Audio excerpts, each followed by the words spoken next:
এই পৃথিবীতে কেউ কারোর জন্য না, এটা মাথা থেকে বের করে দেন। এটা আমার বন্ধু, এটা আমার সে, এটা আমার ও। আপনার জীবনে অনেক মানুষ আসবে, কিন্তু সাথে করে একটা উদ্দেশ্য নিয়ে আসবে। উদ্দেশ্য শেষ, তারপর সে চলে যাবে। ব্যাস এতটুকু। কখনো কারোর জন্য অপেক্ষা করবেন না যে কেউ আপনাকে এসে অনেক ভালোবাসবে, আপনার জীবনের সব স্বপ্ন পূরণ করে দিবে।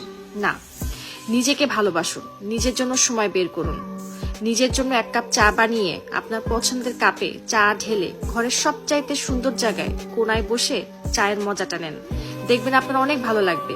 নিজেকে শপিং এ নিয়ে যান, ভালো ভালো খাবার খান। ছোট ছোট স্বপ্নগুলো যেগুলো জীবন যুদ্ধে কোথায় জানি হারিয়ে গেছে, সেই স্বপ্নগুলোর জন্য সময় বের করুন। কারণ এই পৃথিবীতে আপনি ছাড়া আপনার কেউ নেই।